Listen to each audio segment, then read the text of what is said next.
everyone, I'm Annie and welcome back to my channel. Today I will show you guys how I made this very elegant blouse. It is from lace fabric. I used only 1.5 yard of lace. It is a very detailed and beautiful lace, but not see-through, so it is perfect for this type of blouse without lining. I used mood fabrics pattern for this project. I put the link down to the description. As you can see, here are the pattern pieces that I will print out. This is the back, the front, the sleeve and the tie, and also the collar. I used all the pieces and cut out everything according to the instruction.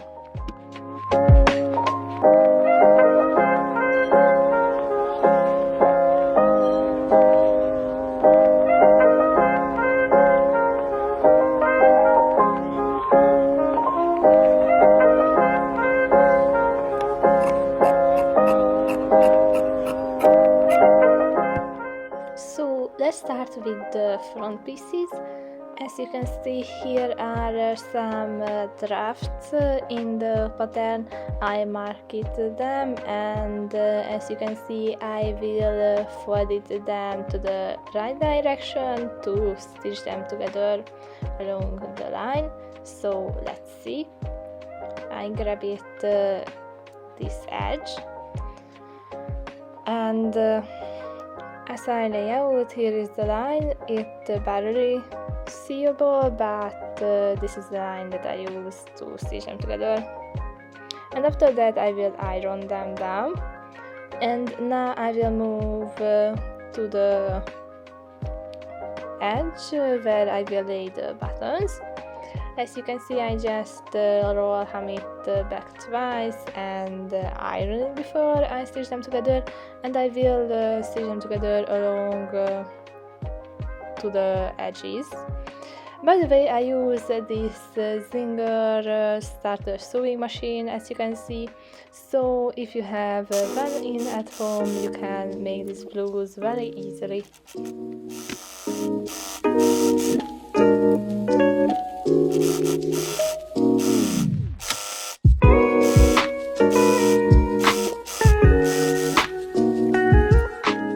Now let's move to the back, but first here is the result, as you can see. So first of all, lay down there like this, and after that match the edges, but make sure that they are face to face with the wrong side, and pin them together, also the sides and the shoulders too. And now let's just stitch them together along these lines of the pins, and also use the zigzag stitching to gather the edges.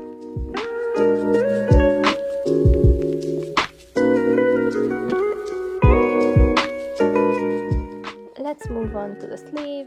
This is the finished one, and this is how it looks like after I just cut it out.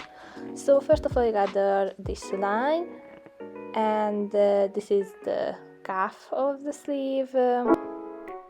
So basically I just gather it as long as the cuff, and now I will stitch them together. First of all, I lay this piece to the top of the sleeve, I pin them together, and after that I will stitch them together along this line. And after I gather it, I make top stitches from the outside to look more flatly. So here it is how I made them.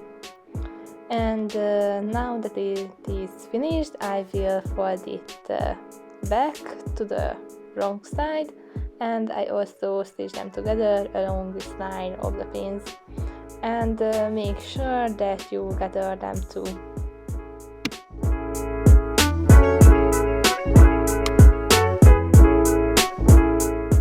So this is the two collar or tie pieces. I just put them one to the top of each other, and I will stitch them together along this edge. After that I will fold them half and also stitch them together along the edges, but make sure that here leave a little hole where you can turn them inside out.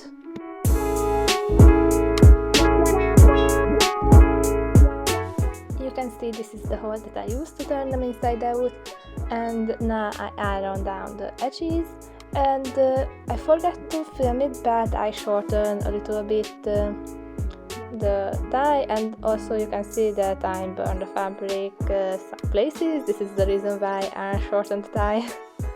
Now this is the bodice of the shirt, so let's just put this right here and pin it down along the line of the neck of the bodice, and make sure that they are face to face with the wrong side. And now let's just stitch them together, and I also gather the edges. Let's move to the button. I just fold it back twice, so basically I roll hammered the button line of the shirt, and yeah, that's it.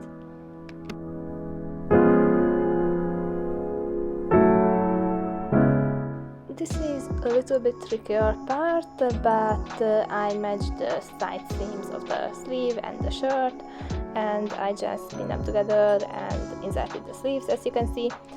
I didn't film this part because it is very difficult for me with one hand. So now let's move to the buttons. I measure the buttons, as you can see, and I mark it on the fabric to make these little button holes, and the other side of the front I just hand stitch the buttons, and that's it. The shirt is finished, as you can see.